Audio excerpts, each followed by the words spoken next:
Okay, so welcome everybody. Welcome back and welcome. So this is our first teaching for Discovering Buddhism course for this year. However, it's the last face-to-face module of the two-year program as well. But, you know, people come and go, come and go. So given that it's module number 13, if you feel like you're being thrown in the deep end of the pool, you are. Okay. So we encourage lots of questions as we go along. So please don't be shy with that because it can help others. Just checking that everyone here received the notes. In other words, if you haven't, make sure at the end of the class that Rob has everyone's emails. I've seen people, but he's on the job. He's worked the room. Okay, right. Good on you. And there's Thomas online. Does Thomas get them? Do you get the notes, Thomas? No, not yet. I will send an email and send an email. Ask for them. Yeah. If anybody hasn't got them, if they could make sure that it's registered under the event, and then we kept their name. Yeah, if you register under the event, it'll send their name automatically. Great, thank you. Okay, so as I said, we're at the maybe I shouldn't say deep end of the pool. May I, you know, if one, as we have been following the graduated stages on the path to enlightenment, this is the final stage for Buddhahood. So I remember going to Kalachakra, big gatherings. This was at Amravati where Lord Buddha bestowed the Kalachakra empowerment in India. And His Holiness the Dalai Lama would always do, like, you know, I don't know, 4 or 5 days of teaching, general teachings beforehand. And then he'd say to the people who were there, oh, you're the intelligent ones. That I really just say I'm giving an empowerment so people will come and hear the teachings. And then when the people came for the empowerment, he said, you're the intelligent ones. So we're all intelligent. Okay. We're all the intelligent ones. Radio. So this is really like, as it says, an introduction to Tantra. It's not going into any of the sort of secret aspects of Tantra, just the general, what can be shared type knowledge. And there's quite a lot of that. Okay. So the word Tantra means continuum or continuity. So it's also often has this idea of being a thread, a sort of continuity, like a thread, like the warp when you're weaving. So it refers to this system of esoteric practices, so inner practices, in relation to, you know, if we're looking at exoteric practices, they're the sort of explicit outward practices. And Tantra tradition at the time of the Buddha was passed on in secret to a very small group of disciples at each time, a tantric empowerment, we'll go through all this, who the Buddha perceived their minds were ripe, their minds were ready for it. I just mentioned that at this Kalachakra empowerment with His Holiness Dalai Lama in Amravati. Well, I didn't mention the numbers. I said there were a lot of people. There was over 100,000 people there. And so were their minds all right? Possibly not. And His Holiness has bestowed the Kalachakra empowerment 30 plus times and has been asked, well, if these were passed on in secret, these teachings were passed on in secret by the Buddha at that time, why are you giving these big public teachings? And that one in particular, His Holiness Dalai Lama says, well, it's a practice for world peace. And boy, do we need that today. We might not have said the boy, but we need that today. So in other words, he's responding to the times and what is necessary at these times. So a lot of the time we'll say, well, you know, my mind's not ready, but I receive some blessings from that or so forth. So you get something from it. right? I remember I got dengue. Just when you thought you weren't going to. So these practices are a body of work that was, as I said, passed on in secret. So it does Tantra is a certain branch of, particularly of Mahayana, the great vehicle. In other words, the vehicle saying, I want to become a Buddha. That's our goal. Or the set of scriptural texts on which such practices are based. So, talking about text, I have, when you get the notes, or if you have the notes, there's some recommended readings. Of course, there's always the course readings for each one. And then the main one is by Lama Yeshe, our founder, Introduction to Tantra. And then there's a section within the Introduction to Tibetan Buddhism by John Powers. I don't think we have that here in the library. The Introduction to Tantra, you can also find it easily on Lama Yeshe Wisdom Archives, lywa.com. And then for this whole Discovering Buddhism, we've also been following along, or at least having the readings from Liberation in the Palm of Your Hand by Pabonka Rinpoche. So there's a reference there. So Pabonka Rinpoche is like the teacher of our teachers. He was, this Liberation in the Palm was based on 24 days of teachings that he gave 100 years ago. I can say that now, 100 years ago, right? So he like teacher for the Dalai Lama, and Rinpoche, and so forth, our teachers. And okay, there's also another one by the Dalai Lama. I mean, there's many books. There's another one, general one by the Dalai Lama, World of Tibetan Buddhism. So generally at this centre, apart from any introductory books, we put the ones that are secret texts away, because therefore those people who have taken those empowerments, those tantric empowerments for their practice, for them to be able to do their practice and read commentaries on that. So that's how that works. Okay. So in general, it used to be very clear that on the inside flyleaf, it would say only to be read by those who've taken the empowerment. I remember a student years ago ringing me. I'm on the bus on the way to work, and it says only to be read by those. Does that mean me? Like, yes. Close the book. Bring it back. But it gets very tricky, particularly with things online. So we have to be very, very careful of sources and what's appropriate. So just saying. Okay, so therefore, because they were passed on in secret, it's also known as secret mantra or secret tantra. So it's used in contrast the word sutra. So when we talk about the Mahayana Sutra path, we're talking about the 6 perfections, we call it the perfection vehicle. And that is the open teachings, the explicit teachings that on the lam-rim, on the graduated path to enlightenment.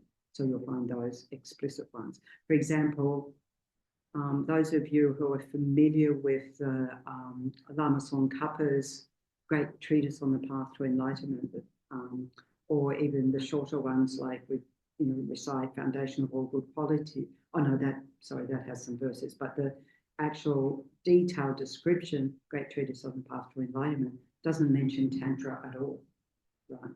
So why? Because Lama Tsongkhapa wrote a whole other volume on the introduction to Tantra, on the tantric text. So these two are part of the Mahayana, the great vehicle, where our altruistic bodhicitta motivation is what is greatly emphasized. So Mahayana, within the Mahayana, it's also called Vajrayana.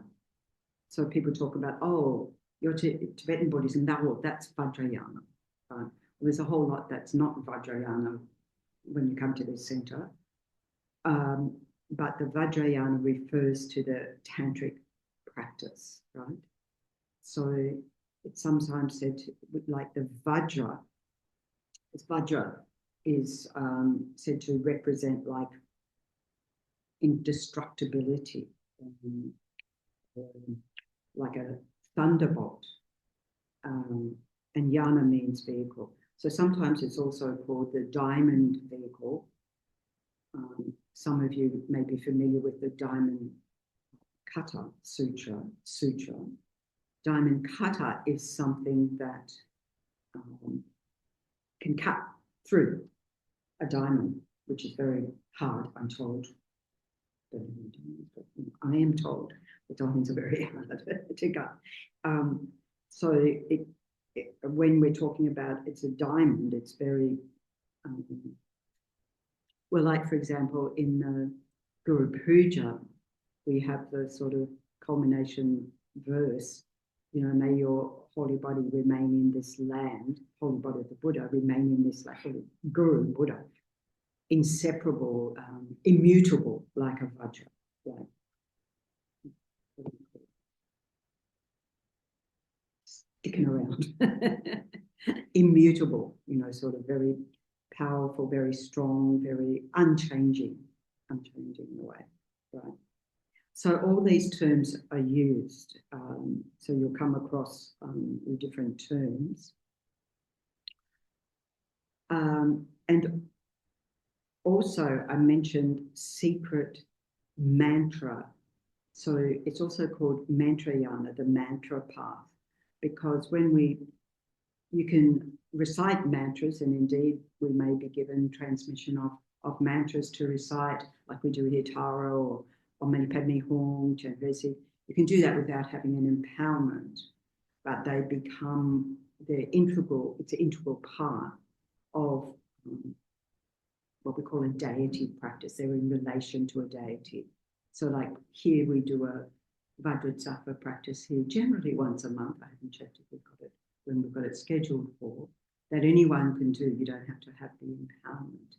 But if one did have the empowerment, it becomes much more powerful practice. Or same with Tara, or same with Chenrezig and so forth. So it doesn't say you can't recite mantra. Okay. There may be certain ones that you can't recite unless you've got an empowerment, but the general ones that we do recite, go for it. We have mantras for everything, going to the toilet and washing your hands and eating and even spitting. But yeah, we like a good mantra. Okay, so just looking at the meaning then of mantra. So man means understanding, and tra is protecting migratory beings, sentient beings, those of us in samsara. So protection for us, those of us in one of the 6 realms of existence, is compassion, right? So mantra is the unification of these two. So the understanding, which is the wisdom wing, plus the compassion, which is, we say, the method wing, and those two combined together. And in Tantra, uniquely, it's been combined together in the one mind, and that's the protection for the mind. And so then so generally we say mantra is protection for the mind. I like to think of that, if I'm going around saying mantra, my mind's not going around doing other blah, blah things that I'm not like it to do. So it's a good training, you know, and we're generating positive energy. Like we've got the prayer wheels out here, and when we spin the prayer wheels around, we're spinning gazillions of Mani Padme Hum, mantra of compassion, into the environment. So by reciting mantras, Lama Zopa Rinpoche said, if you recite that or Mani Padme Hum, 10 malas of that, so a mala has 108 beads, so, you know, 10 times on the Academy horns, doesn't take very long. And then you go into the water, or the beings in the water will be blessed. Any being that touches your skin gets blessed. Any being that touches the air that touches your skin gets blessed. And so, in other words, you're generating good vibes, right? And beings get attracted to that. And that's what we want. It's a positive thing, right? So in highest yoga tantra, this sort of, when we're talking about mantra, it's sort of like on the basis of developing the most subtle level of mind, which we say is the primordial level of mind, the natural, clear light mind, which, we go through these dissolutions at the time of death. And then the most subtle mind is this natural, clear light. And that gets combined with bliss. And the idea in Tantra is we're going beyond. This is where, whether our minds are prepared or not, the intention is to go beyond our ordinary mind to a much more subtle level of mind. And that, we talk about ordinary mind, even in that the time of death, dissolutions, as the body breaks down, okay, that's one thing. And then the mind, the sort of gross level of mind. So gross, not as in yucky, gross as in most manifest, like right now, listening and so forth. This is our most manifest, we're very alert and so forth, mind. And then we have a more subtle level of mind, like when we dream, for example, is a more subtle level of mind. And then we have this most subtle level of mind, which we'd love to access through our meditation, but we have a lot of stuff in the way. It's very difficult to do, but this is the nature. We talk about the nature of the mind itself being clear, as in unobstructed space. Like we often say, make your mind like space, because we're trying to get the words for the actual experience, clear and knowing, because it's the job of the mind to know things. We're all using our mind right now to know things, to understand things, right? So these two aspects at the most subtle level. So that's the sort of level of mind we're trying to cut off the ordinary levels of mind, so that we can practice Tantra, so that we can actually complete the path and become enlightened, become Buddhas. So then also looking at the explanation of it being protection for the mind. How is it that our... Yes? So when Wallace talks about those levels of protection, shamatha, yes. Is that no, beyond that? Beyond that. Yeah. So the level of shamatha is where we get to a state, we have subdued quite a lot, but we haven't got rid of them necessarily, right? So we haven't accessed that yet, but we're at a point where we can use that mind. It says that's when your mind becomes serviceable. So it's not an end in itself necessarily. So shamatha is where you're being able to settle the mind so much that you're able to focus on whatever you want for as long as you want and have no distraction. And along with that does come this bliss. So it does, you could say it's a taste of that mind. It's going in that direction. And then you could take that into tantric practice, and indeed that would be great. Yeah. No, we don't wish, we practice. Come on, you're the meditator. Every week. Keep working at it. But a good question. Yeah. So the protection for the mind in relation to highest yoga tantra, and in subsequent weeks we'll go through the different levels of tantra, we receive an initiation, and we said that initiation ripens our mind or gives us permission to engage in that practice. And then as we develop further this clear light mind within that context, then we generate this simultaneous great bliss. And that becomes a much more powerful mind, and we're able to eliminate what we operate from now, which is this dualistic view. You know, you're all out here, I'm here, nothing in between. We're totally separate. Not realizing that my you out there is actually what I've got in here, right? Or here, or wherever I've got it, the image that I have.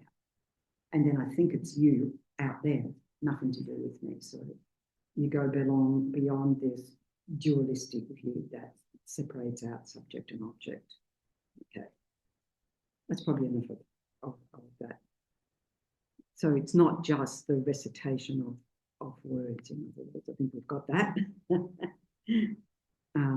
Or sounds. The sounds themselves, the mantras, just on that, the sounds themselves are Sanskrit sounds. Like here we are, we said the prayers in Tibetan, but when we say mantras, it's Sanskrit because it sets up a certain positive vibration. Even though Tibetan was developed for the modern Tibetan was developed for the benefit of the Dharma, purpose of the Dharma. So it does have that aspect. But the Sanskrit sounds set up a certain vibration. They have a certain energy, positive vibration, so forth. So that they stay in that Sanskrit presentation. Okay. Okay, so it's the first couple of powers there. And then, so obviously you're interested in Tantra, here we are. And why do we need to practice Tantra? So you can think about that. Well, I'll read what Lama Zopa Rinpoche says, and you'll see this in the readings when you read through the readings. So to plant the seeds of the four bodies of a Buddha, kayas, it means body. So the four bodies of a Buddha, in fact, two of them are not bodies, they're physical bodies, right? So the Svabhavakaya, which is, it's sort of like, it's called the nature body, which is like complete purity. So it's not, you could say it's not actual physical body, but it's like the nature of a Buddha. Or we could say it's our own innate nature, because we all have Buddha nature. So we all have that. So one thing is we're using our Buddha nature in the practice of Tantra. And the Dharmakaya, which is wisdom body, which is also not a physical body. So it's having as a Buddha knows, everything that is to be known is known by a Buddha. Everything that can be known is known by a Buddha, right? And so the wisdom mind on top of that knows everything exactly as it is, not with the elaborations. So seeing you out there in your purity, not in a projection onto you of something else that's not you. You know what I mean? You know, we experience that when somebody puts us in a particular category, so forth. So I'm a Buddhist nun, as you can see. I was recently at a book launch, a dear friend's book launch. So there'd be a lot of people who wouldn't want to have anything to do with me because I'm clearly not important in their profession. It's not. Until I'd sit with my dear friend who's the author of the book. So maybe that image changed a bit. Actually, there were some people who hadn't seen me for a long time and came up and, oh, blah, blah, blah, blah. So we all have our images of people and so forth. It's okay. We need to communicate somehow. So it's not dissing that. It's just saying that a Buddha sees directly your pure nature. Right? They speak to your pure nature, not to the "I'm not good enough" version of ourselves, but to "you're perfect" vision. Yeah. You're perfect as you are. That's what they speak. So the Dharmakaya is this wisdom mind that directly perceives things as they exist, not with all the elaborations we put on top. It cuts through to the truth. And then there's what's called the Sambhogakaya, or it's translated as enjoyment body. So when we see, for example, these taras, every aspect is something. This is all of these are Tara, action woman, I call it, well, action Buddha. So she's said to be the mother of all the Buddhas, Mother Tara, because actually in Tibetan Buddhism, wisdom is in the female form, in general, and not always. Like Manjusha is also wisdom, so it can be male, female. And so, but each and every aspect symbolizes some enlightened quality, and that's the enjoyment body. His Holiness the Dalai Lama is, believed by all Tibetans and everyone else who's following Tibetan Buddhism to be the Buddha of compassion. Now, when I look at the Dalai Lama, do I see 1,000-armed Chenrezig? No. I see a monk, a Tibetan Lama, a monk, right? A human being. So that's, we would call the Nirmanakaya. That's the aspect a Buddha would take in order to communicate with us.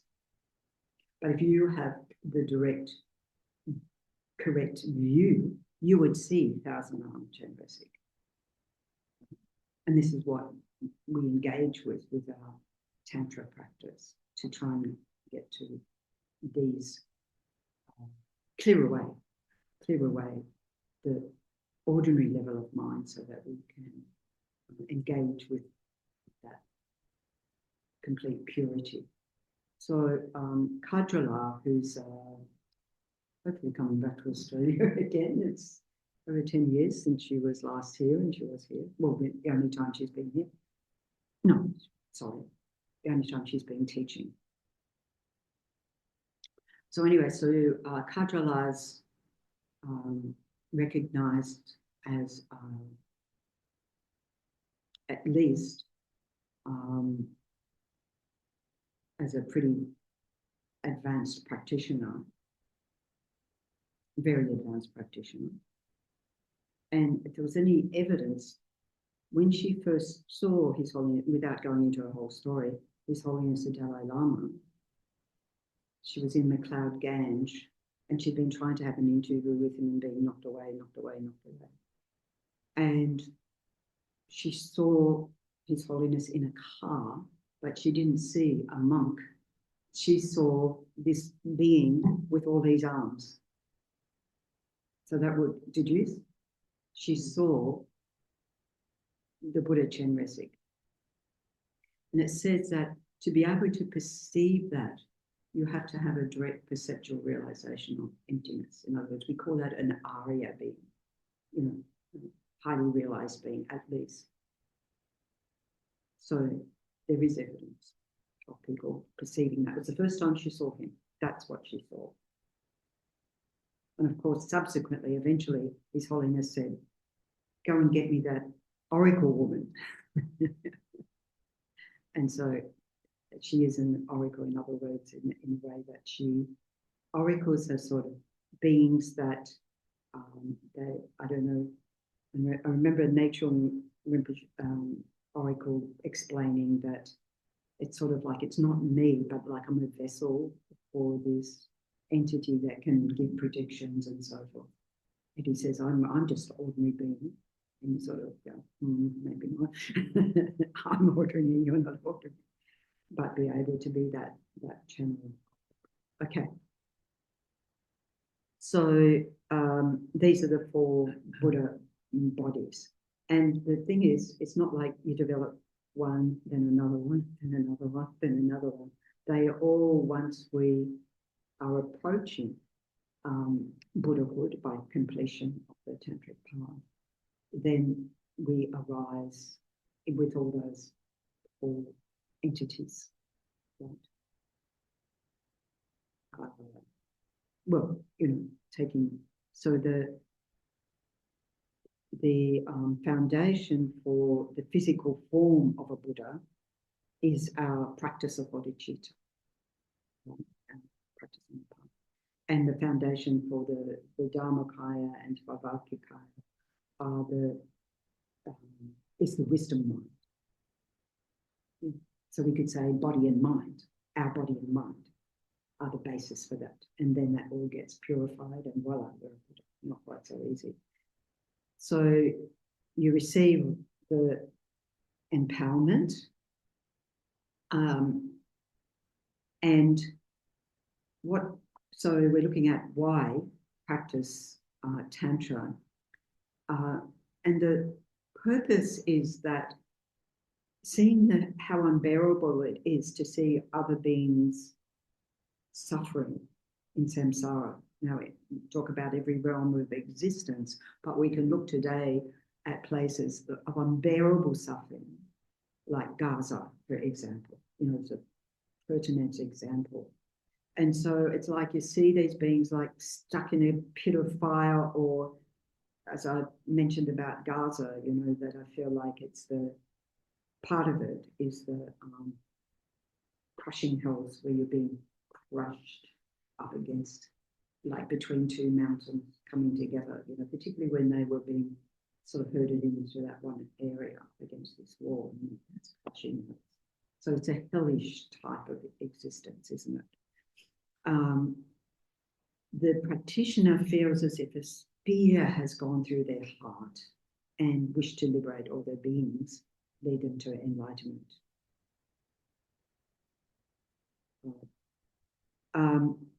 And to do that as quickly as possible, because we say, well, that's the general motivation for any Mahayana practitioners, whether it's Sutra path or Tantra path.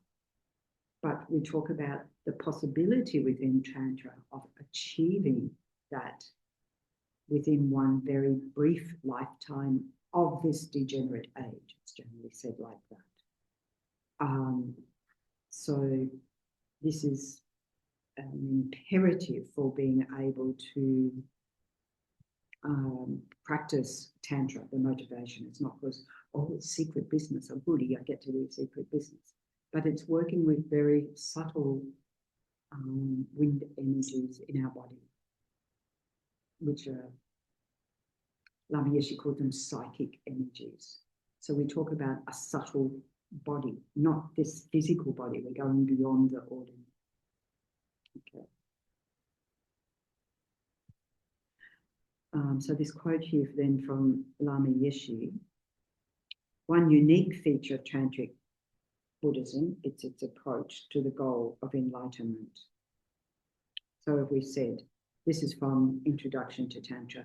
According to Sutrayana, the path to fulfillment or to enlightenment is a gradual process, cleansing the mind of all its faults and developing all the beneficial qualities of our love, compassion, wisdom, joy, patience, all the perfections, all the things that are natural to us, but they get covered over by a lot of rubbish. So we get rid of the rubbish and we develop all our positive qualities. So this is emphasizing creating the causes in this very life for a future result. That future result is becoming a Buddha. So this is then known as the causal path or the causal vehicle. We build up the causes to get to where we want to get to. So this is a gradual approach, whereas Tantra is a much speedier path to enlightenment. So if we're talking about the Sutrayana path, we're talking about through countless great eons, versus the Tantra path, possible, if our minds are right, one brief lifetime of this degenerate age. And so we have beings who have achieved that in that one brief lifetime, even who've been much naughtier than we could imagine being, like Milarepa, demolishing, killing a whole village, doing black magic, and then eventually meeting his true Dharma teacher, Mapa. And in the end, working very, very hard, and in the end, in that lifetime, becoming a Buddha. So I've previously done a lot of work in prisons, and they all love the story of Milarepa because I think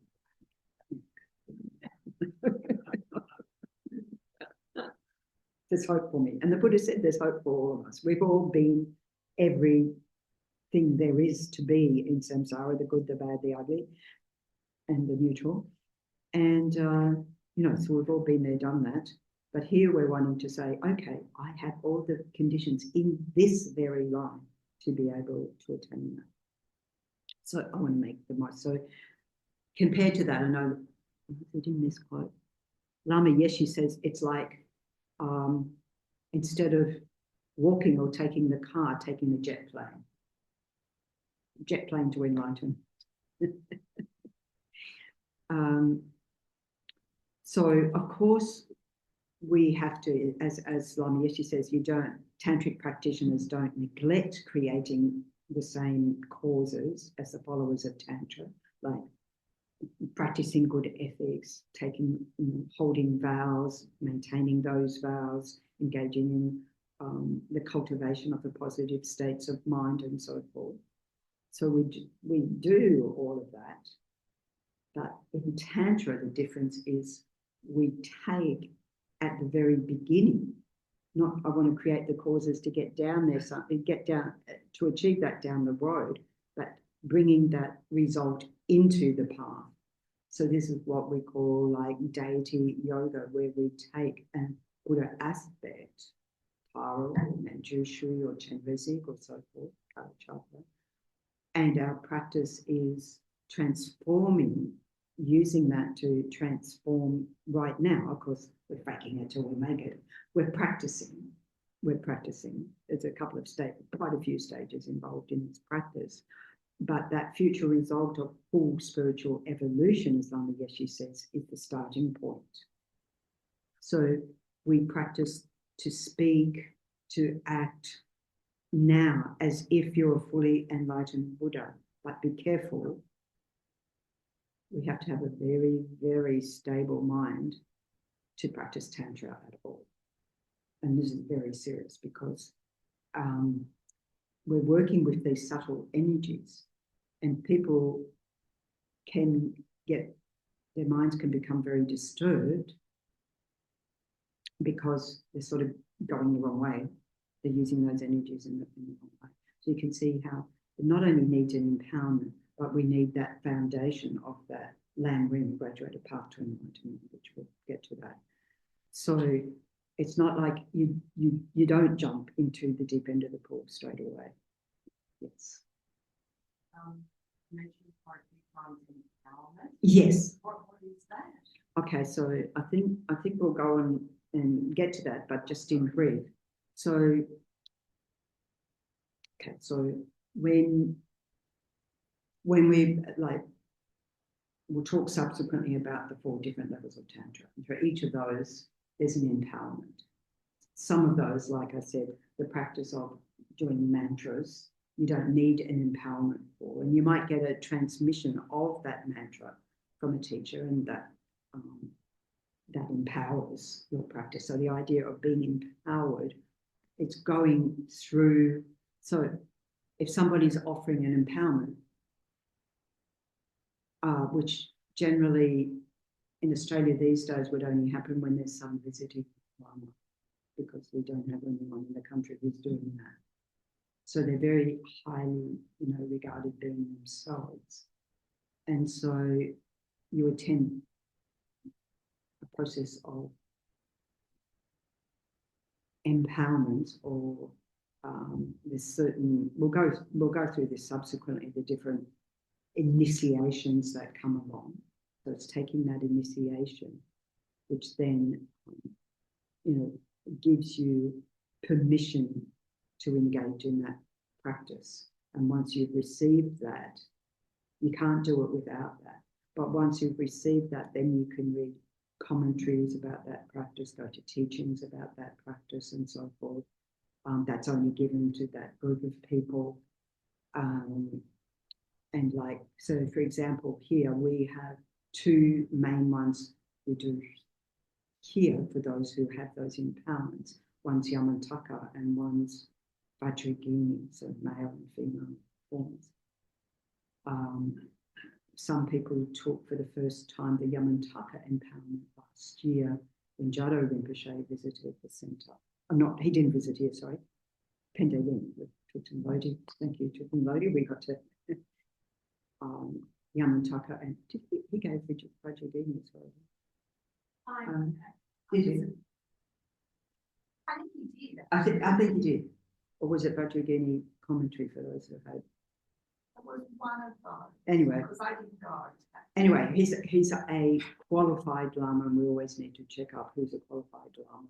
And that, the advice would be, if anyone wanted to thinking about taking an endowment, I'd be quite happy to say who can do that, when and where, if they're doing it, because it's rare. So, for example, I've mentioned the Kala Chakra a few times. The Kala Chakra is a very, very complex Tantra in that it has commentary about all cosmology, and like it's vast. It's a vast thing. His Holiness the Dalai Lama bestowed that in Sydney in 1996, and then subsequently Thubten Chökyi Rinpoche in 2001. And this year, all things going well, Jado Rinpoche will be also giving that empowerment in Bendigo at the Great Stupa. Right. I'm saying all going well, other things can happen. So that's in September. Now, he's also, last year, as in many times before, from this centre, the request has gone many times to Jado Rinpoche to say, to offer Hayagriva, which is a highest yoga tantra practice, which is this centre's name, at Hayagriva. And the last time we requested, he said, I've already accepted, so we have to make it happen. We have to make it happen at this visit. So I don't know, September, October, let's just see if we have the karma for that. So that is a highest yoga tantra practice. In terms of the commitments that come along with that, I can't say what Jado Rinpoche would say, but the commitments are lighter than some of the other ones, which are a lot more. So commitments means what you're obligated to do then on a daily basis. Certain practices that you do on the basis of that. Once you receive that empowerment, it's sort of like a transmission of that practice. You could say in one way, but it's sort of more than that. There are different initiations that happen within that one empowerment. It's a bit complicated. It goes over a few days generally at that level. But if one did like a lower level tantra, it might be just a couple of hours, like White Tara, for example. His Holiness the Dalai Lama is given online very short, very short. White Tara Drolka is for long life. So it's always, so there's different levels of that empowerment. A Wong is called a full empowerment. That's why I said it's very complicated, goes over a few days. A Jenam is the blessing for the mind. So that might be quite short. So it blesses your continuum, you could say, that gives you a foundation to later do that practice. Let's say, you could look at it like that. Susan. No, I probably missed this. No, don't ever say sorry. I told you that before. Where did all this come from? From the Buddha. From the Buddha himself. Yes. Okay. That's more. So, yes, from the Buddha. So, just I'm talking about the Kala Chakra. Because I just mentioned the Kala Chakra, I'll mention that So we know from the sutra path that there were 3 turnings of the wheel. So we could say they're like the exoteric teachings of the Buddha. The second one of that was the perfection of wisdom sutras, which the Buddha gave, when we look at the Heart Sutra and Vajragriya and so forth, and Vulture's Peak, blah, blah, blah, blah, blah. And so that, there's like the extensive 100,000 verses and then the 20,000 verses, and then there's the 8,000 verses, and then we have the Heart Sutra, which is like the essence of it all.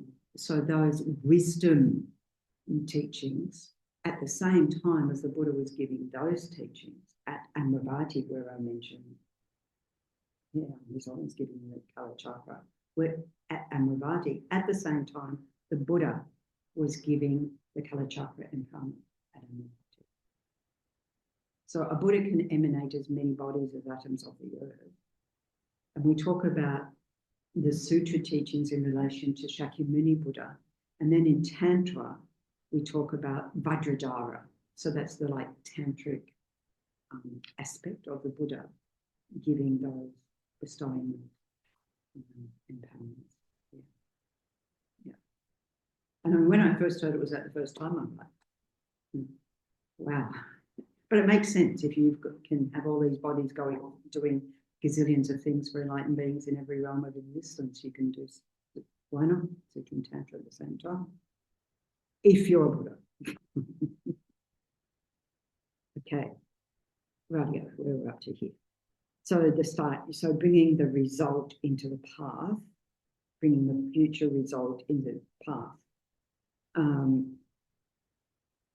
The future result of full awakening as a Buddha into the present moment of our spiritual practice.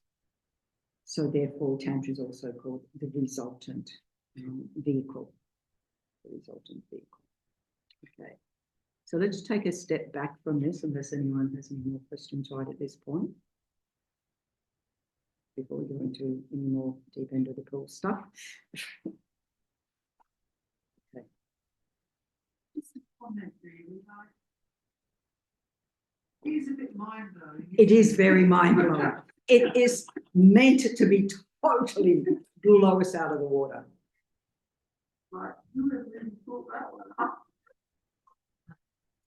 But you know what was very interesting, like in our, in our organisation in FPMT, founded by Lama Yeshe, when Lama Yeshe met Westerners, he realised they had the mind for it, very much so, because it involves a lot of visualisation.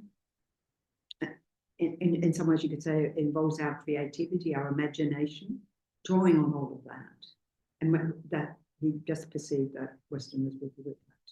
Because I was just thinking about visualization. We were talking about yes, bringing the result into the path. We visualize the depth. Exactly. I mean, in New Age, they talk about that. Not obviously in enlightenment, but The power of visualization. Yeah. Yes. Yeah. Even like, I mean, this is just because you raised that. Even like, I trained as a Feldenkrais practitioner. You know it. Yeah. And that uses visualization because we can visualize perfectly what we can't actually do. And why Feldenkrais introduced that was because at that same time, the muscles to do that which we can't do get activated. And so then it started to be used like AIS for training sports people, elite sports people, without exhausting their body, by using the visualization, so that you're training your mind, which is somehow training the body to at least waken those muscles up. At least you're training your mind to say, I can do this thing, right? To go beyond what the limitations we are that we set ourselves. That's exactly what Tantra does. Go beyond the limitations where we say, whatever we say, I'm not sure what we say. We give ourselves limitations. Well, it gives me something to relate to. Good, yes. So, yeah, you can relate to that. It's very much drawing on that creativity. One of my dear Dharma friends is a architect. And oh no, he didn't come in the end. I can say we went to that Kala Chakra at Amravati together, but in the end he didn't come. A couple of other students. But as an architect, anyone an architect, his visualizations, like, because one thing you do is visualize a mandala. We call it a mandala, which, you know, at the beginning we did this short mandala, which is the idea of transforming the environment and everything into a pure land and into everything, you know, when you bring in the result into a path that all sound is like mantra, all beings are deities. This is a pure land, right? Doesn't mean we've gone off the deep end. This is why you have to have a very stable mind. But we're training our mind for that possibility. Right? And then we've got to make it happen. But he, you know, because he's an architect, like the mandala they give in the descriptions, very, very precise measurements. And he could visualize that because he was an architect. And he'd be like, oh, dimensions, I can do dimensions. Whereas I'm like, yeah, it's sort of there somehow. It's a nice place to go.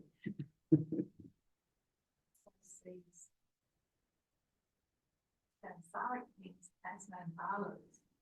Well, I showed him a picture of things cooler. Oh, that's right. It's a mandala. Yeah, a poor Caloundra beach that had a sort of winding down to it. And he looked at it from an aerial perspective in his mind. Oh, no, he didn't. He looked at Google Maps. Google Maps will help. Because Indigenous people make mandalas. And they have that aerial viewpoint. So, you know, there are different ways we can sort of connect with this. No, go. Yeah. Sorry to say sorry. Not sorry.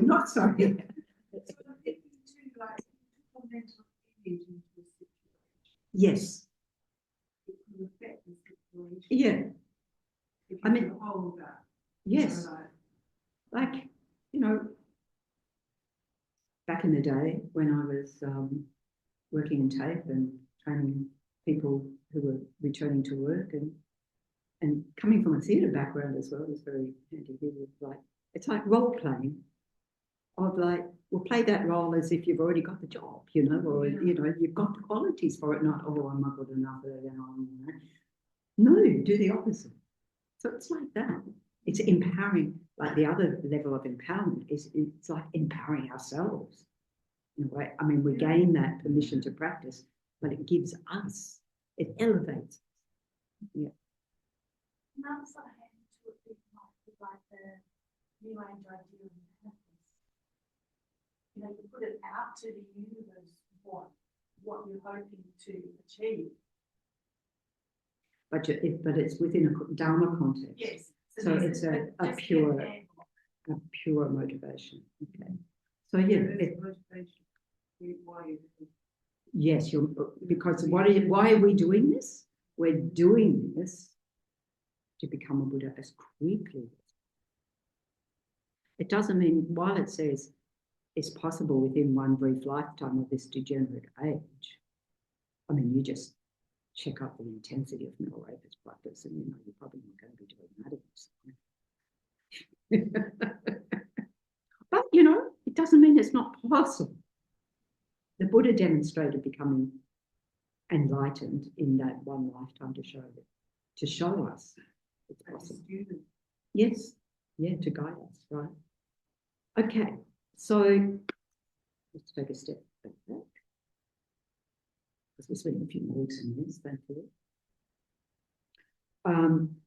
So there's I guess the prerequisites. So in general, it is said the prerequisites are the three principal aspects of the path, the three principal aspects of the path, which was then presented very clearly in that text of that name, Three Principles of the Path by Lama Tsongkhapa. Renunciation, bodhicitta, right view. One could say it another way, saying a prerequisite is the graduated path to enlightenment. To at least have a working knowledge of that, let's say.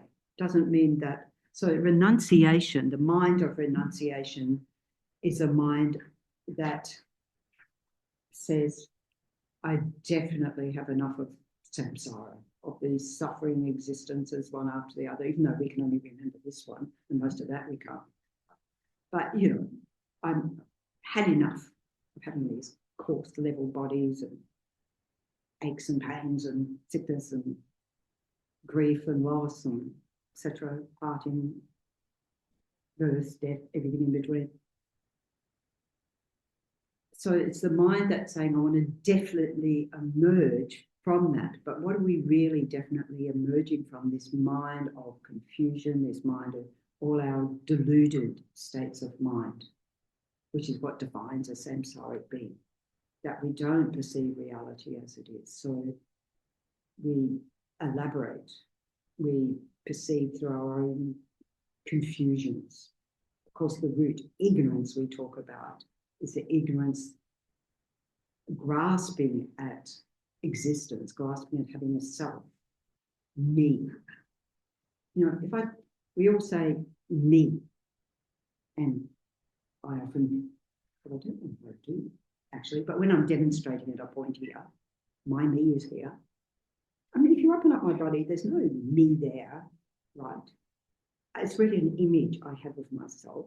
And this is the thing we have to blow out of the water, because it doesn't exist anywhere on any atom of space. It doesn't exist. But then on the basis of this, then have a fight with you because you dared to offend me. Poor little me, whatever.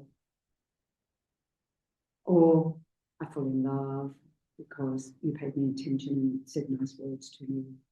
I'm not saying don't fall in love and life, whatever. But we elaborate all those things. It's not just that pure love. It's a love that has strings attached, etc., etc. Right? So this is our grasping at being in existence like this. Again, when I was doing the Feldenkrais training, just sort of grasping at being. So when I was doing the training for that, at one point, I think it was that my body relaxed so much, and this can happen to people in meditation, that I lost awareness of my arm. I'd been having a lot of shoulder problems, right? And so then it must have been that the tension went. And so it was sort of like, my arm's gone. Have you ever had that sort of experience? Fortunately not. Interesting though, it's like we feel pain until we don't feel pain, and suddenly we think, where's the pain gone?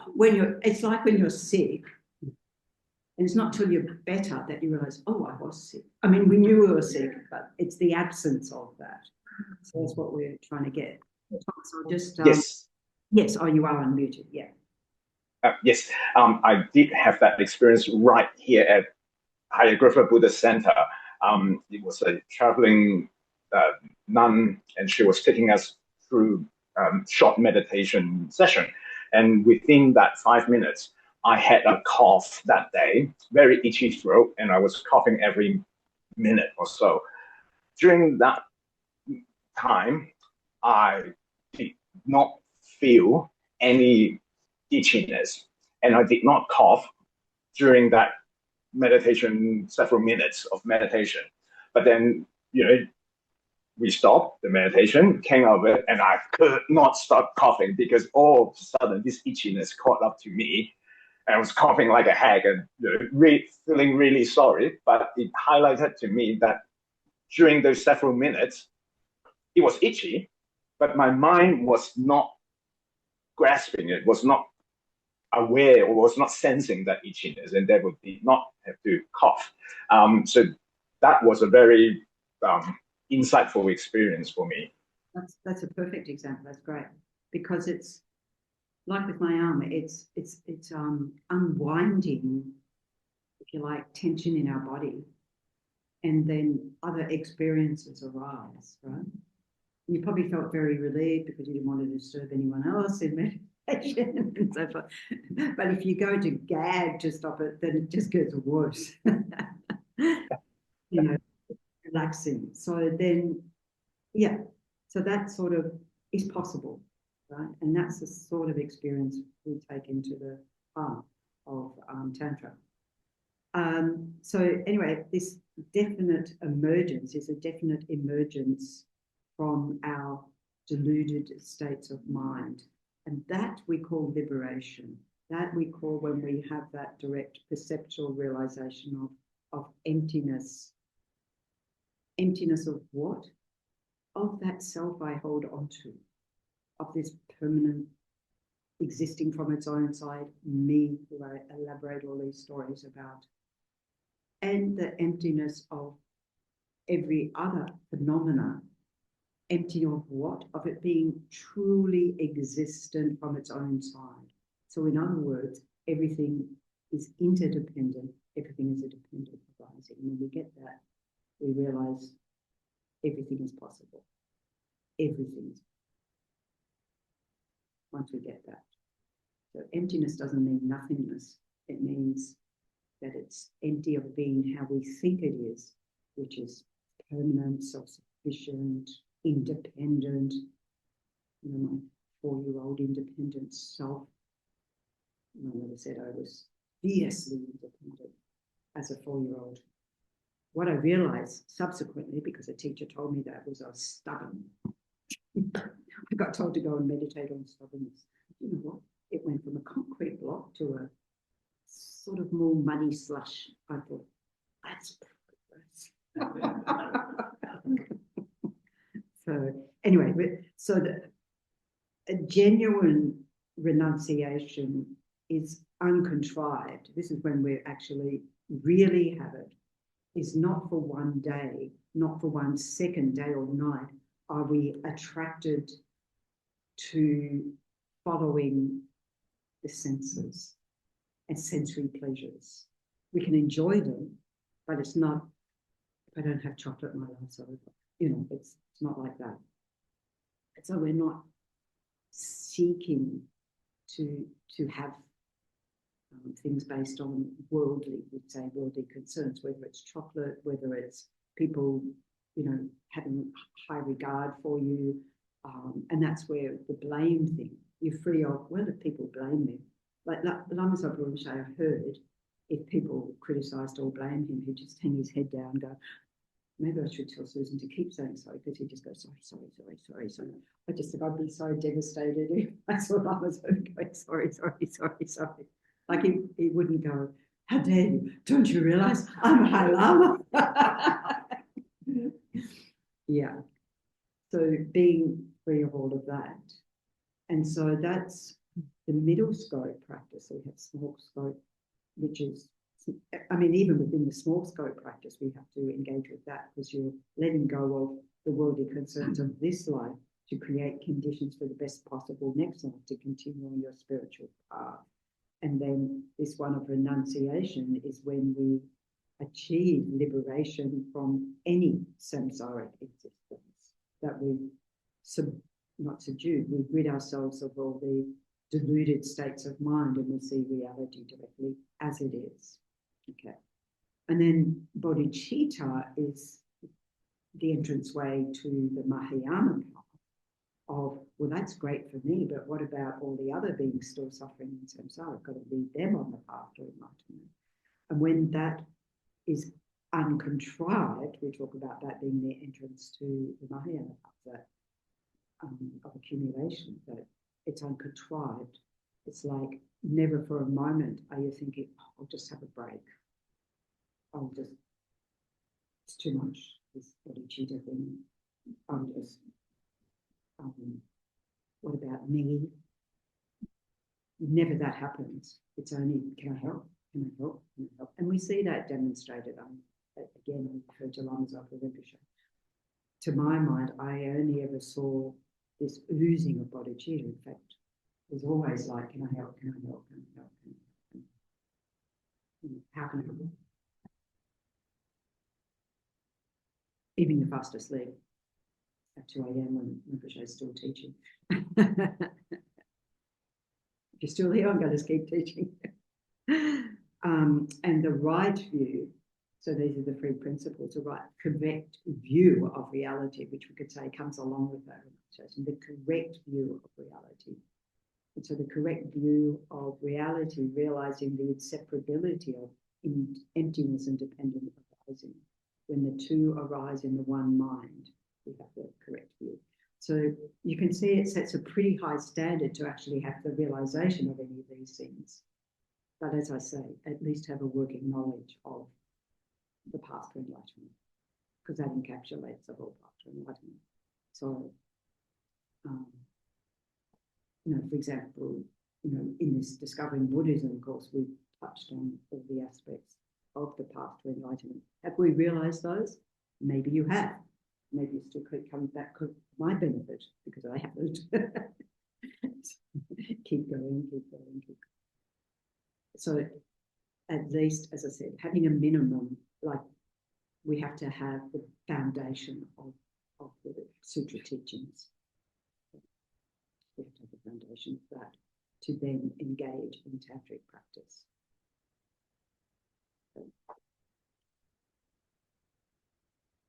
Okay, so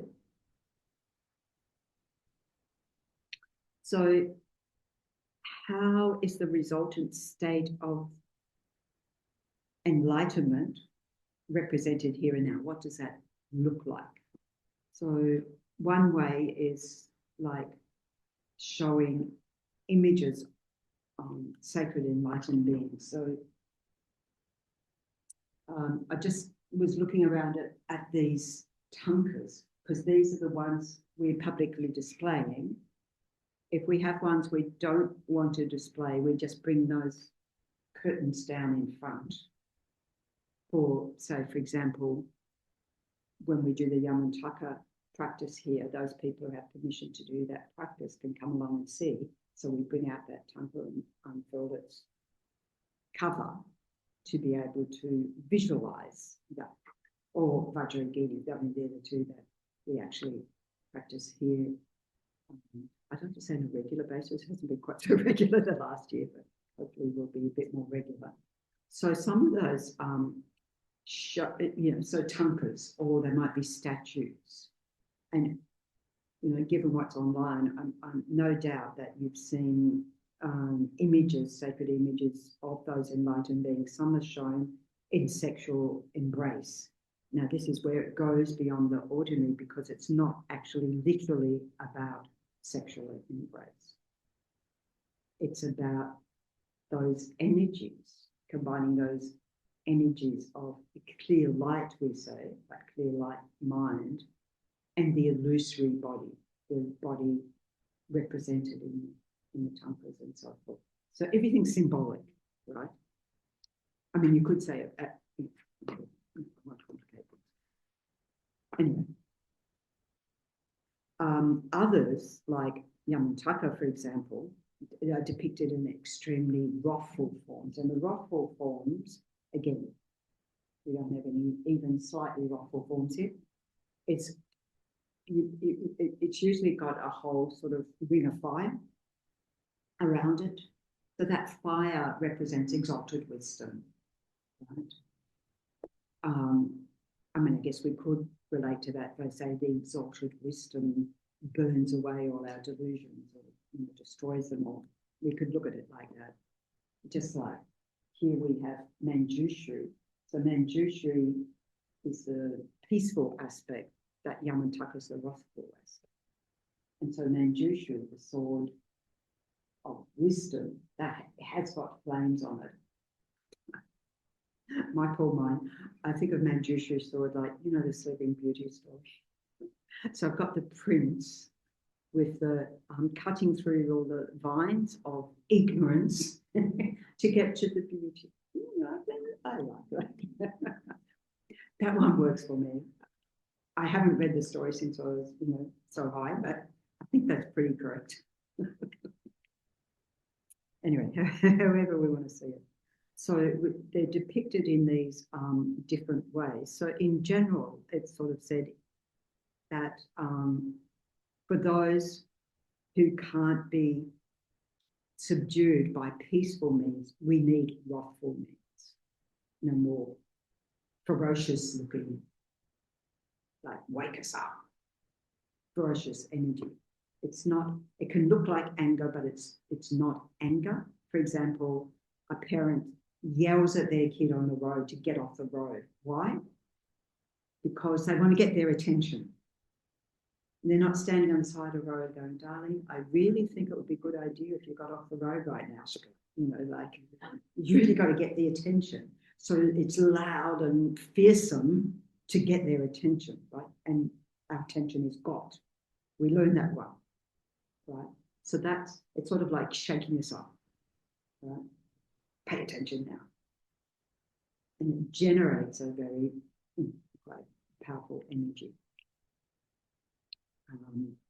So there are, as I said, different forms, and each one are the different deities. So Tara is not a Rothfull form, although there is a Rothfull Tara in these 21 Taras. Don't ask me which one it is, because I have to look at the 21 faces and find the one. She's a red one. But these depictions, they all look exactly the same, whereas actually there are depictions of them in their actual forms, which are individually different, but generally we have been presented like this. In any case, so Tara is generally shown in this whole aspect. And each, oh yes, that's where I was going to. So Tara has her own celestial abode, her own mandala, celestial mansion with all its dimensions and so forth, and all the other deities around it. Different deities have, some are very complicated mandalas, some are very simple ones. Why I keep mentioning the mandala is this is part of the visualization that we do of transforming the ordinary environment into a pure environment. And then ourselves, or the Tara that we visualize in front as, that abiding there in that pure land. Okay, so these are different aspects that come along, and that's what's represented in those images. So sometimes you'll see the mandala image, sometimes you'll see the deity image, the Tara image, or so forth. We have postcards out there, like Medicine Buddha, for example. Everyone can do the Medicine Buddha practice. Medicine Buddha is blue for. Well, Lama Zopa Rinpoche, there's been two main translations, and one is of lapis lazuli, and the other one is that the colour is lapis lazuli, and the other one is sapphire. And Rinpoche has gone back to preferring the sapphire, which is what he had at the beginning, because then he looked at the qualities of the jewel and thought that was more appropriate. So we can debate these things. Anyway, Medicine Buddha is blue. Yes.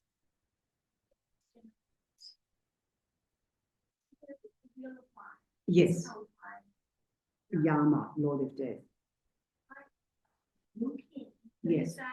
No, Yama, that's not a deity. And again, Lama Zopa, sometimes, so generally in the representations, they're depicted with jewel ornaments representing their realizations.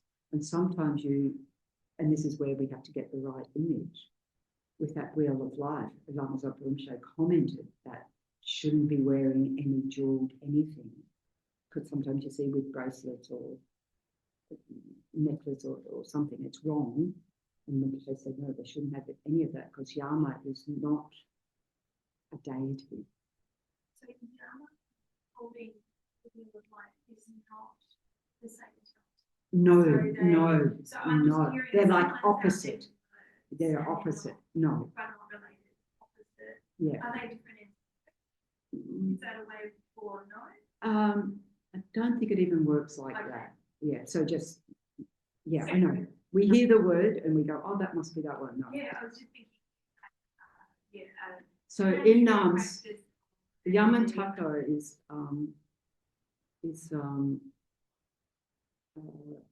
in Sanskrit Vajrabharava, or in Tibetan they also say Jije. No, it's not the same. It's not the same. But it's a good question because we don't know Is that like who is one of these enlightened beings, or who is so it's representing us being in the jaws and claws of death. Right. So that's not in the grip of death, and that's not a enlightened being, because the enlightened being's gone beyond that. So in that depiction, we see the Buddha outside of that, pointing to the Dharma. Sometimes pointing to the moon, but should be the Dharma text, how to get out of all of this. Yeah. Yeah. Well, no, it gets very complicated, doesn't it? Oh, so I just want to mention, I had mentioned that we do Vajrasattva practice. I don't have the, or I do have the Google Calendar on there somewhere. The Vajrasattva practice here, and that's something that anyone can do at the level that we do that practice. That's a practice of purification. So Vajrasattva is a tantric, practice, but it's not this highest yoga tantra practice, at least in the level that we do. There is a, like with Tara, there is a highest yoga tantra aspect, but it's not the practice we do here that we've got permission to do, and same with Vajrasattva. And Vajrasattva is a Buddha of purification, right? And so we use that as a purification practice to eliminate all these karmic imprints that obscure our mind, so that we can be rid of that, right? And it does work, it does start to introduce those subtle energies in the body, because it talks about these channels within the body. It gets very complicated in Tantra, but the simple visualization that we can do with that Vajrasattva practice, there's like a central channel and two side channels. So there's so much that we can do without having the power to prepare and have a lot of the aspects that would come along subsequently, that at least you'd be familiar with that. Like that. Just say if anybody's interested in Tantra without an empowerment, that's a really good one to, you know, do those visualizations. Alternatively, we have like, for example, actually not the Tara practice we do here, but also with the Vajrasattva practice.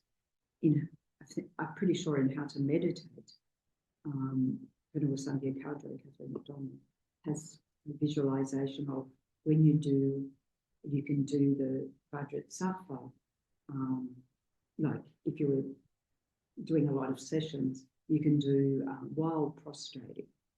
And at that point, you visualize Vajrasattva in front. And when you're, and so from the crown of Vajrasattva, the syllable Om comes white light, and from the throat, red light, and from the heart chakra. So you're also talking about chakras. This comes from Tantra. These are subtle, part of a subtle body. It's not our physical body. Subtle energies is blue light coming into you, and you visualize that purifying you as you go down. Those are all elements that then come along in Tantra. So even with, you know, there's a lot that we can practice with that. But, you know, it says, if you don't have permission to read, don't read. I think we need to leave it there for today. We've got lots to go on with. Let me just pull this up. I'm up there too. Okay, so dedications here, page 8.